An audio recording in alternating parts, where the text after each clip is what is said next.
সে গতকালকে আমাকে বলেছে যে আমি দীর্ঘদিন আওয়ামী লীগের কর্মী ছিলাম। আমাদের নাগরিক পার্টির মূল মন্ত্র হচ্ছে আওয়ামী লীগের কর্মী সমস্ত কিছুকে ওয়েলকাম, সবাইকে ওয়েলকাম। একজন কর্মী তো দোষ করতে পারে না। শরীয়তপুরে একটি রাজনৈতিক সভায় আওয়ামী লীগের কর্মী সমর্থকদের ফুল দিয়ে স্বাগত জানিয়েছেন এনসিপির এই জেলার প্রধান সমন্বয়কারী অ্যাডভোকেট রুহুল আমিন। এটি ছিল 22 অক্টোবরের ঘটনা। ওই খবর ছড়িয়ে পড়ায় শুরু হয়েছে সমালোচনার ঝড়। শরীয়তপুরের রাজনীতিতে প্রশ্ন উঠেছে, কার্যক্রম নিষিদ্ধ থাকা আওয়ামী লীগকে ওয়েলকাম করার এই সিদ্ধান্ত এনসিপির আদর্শ ও নীতির সঙ্গে কতটা সামঞ্জস্যপূর্ণ, যার পরনায় ক্ষুব্ধ হয়েছেন বৈষম্যবিরোধী আন্দোলন ও বর্তমানে এনসিপির বিভিন্ন পর্যায়ের নেতাকর্মীরা, যার বহিঃপ্রকাশ ঘটেছে এই বিক্ষোভ মিছিলের মধ্য দিয়ে।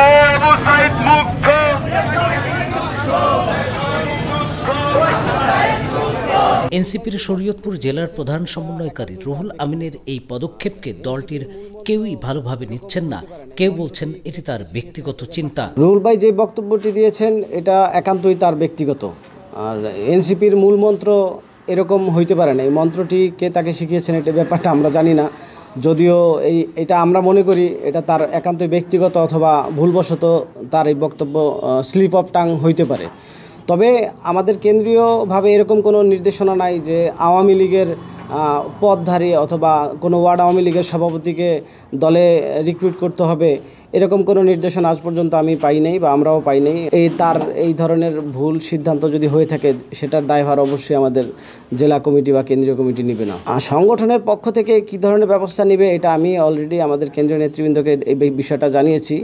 আর এই ঘটনার পর থেকে আমাদের এনসিপির বিভিন্ন নেতৃবৃন্দ, সদস্য, নেতাকর্মী, অন্যান্য যারা আছে সবার ভিতরে একটা ক্ষুব্ধ প্রতিক্রিয়া দেখতে পাচ্ছি। কার্যক্রম নিষিদ্ধ থাকা আওয়ামী লীগ ভিন্ন রূপে ফিরে এলে বড় ধরনের নাশকতা ঘটতে পারে বলে আশঙ্কা করছেন কেউ কেউ। মূলত এনসিপি আজকে যে আওয়ামী লীগের লোকজনকে তারা ফুলের মালা নিচ্ছে, তাদের দাবি কী ছিল? এই ফ্যাসিস্টদেরকেও কাছে নেবে না, এই ফ্যাসিস্ট নিয়ে কেউ রাজনীতি করবে না, এই স্বৈরাচার নিয়ে কেউ করবে না। তারা তাদের ঘরে তারাই আবার আনতেছে। তার মানে এটাই আমরা বিশ্বাস করি যে তাদের আর ওদের ভিতর কোনো পার্থক্য নাই।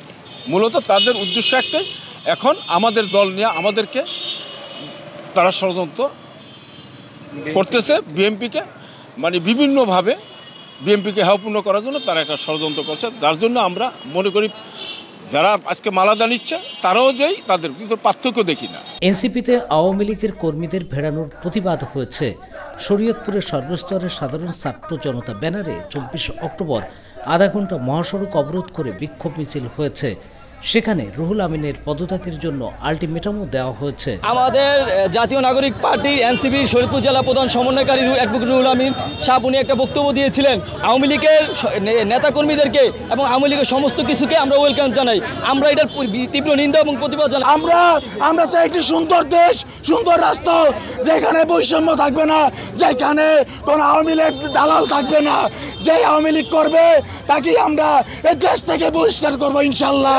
আমাদের পুরো গণঅভ্যুত্থানকে শেষে কতটা কলঙ্কিত করেছে তার ক্ষতি অপূরণীয়।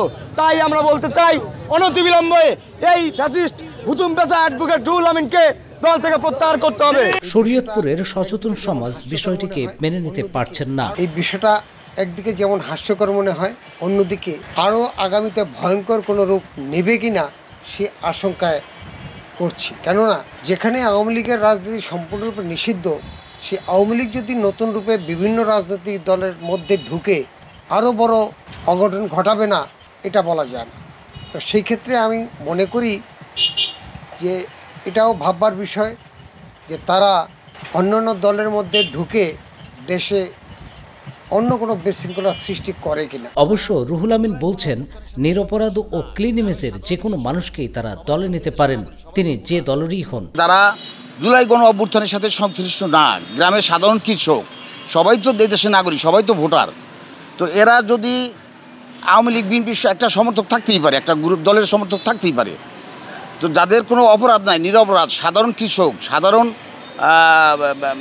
আওয়ামী লীগ সমর্থক, হ্যাঁ, এই জাতীয় এই ধরনের লোক যারা আছে তাদেরকে আমরা আমাদের দলে নেব বা আমরা নিব। এছাড়া তো আমাদের লোক পাবো কোথায়? বাংলাদেশে এখন নতুন প্রজন্ম যারা জন্মগ্রহণ করবে তারা তো আর এনসিপি করবে না, আর এই আওয়ামী লীগ বিরুদ্ধে বা এই দেশের মানুষ ছাড়া, এই দেশের জনগণ ছাড়া তো আর ভিন গ্রহ থেকে লোক আসার কোনো সুযোগ নাই।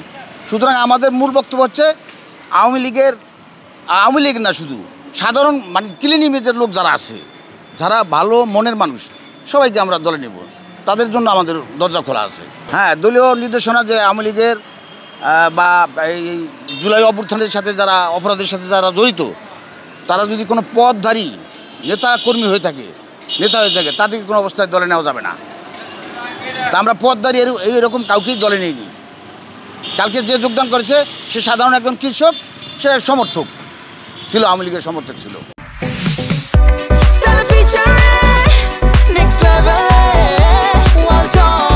Side by side fridge.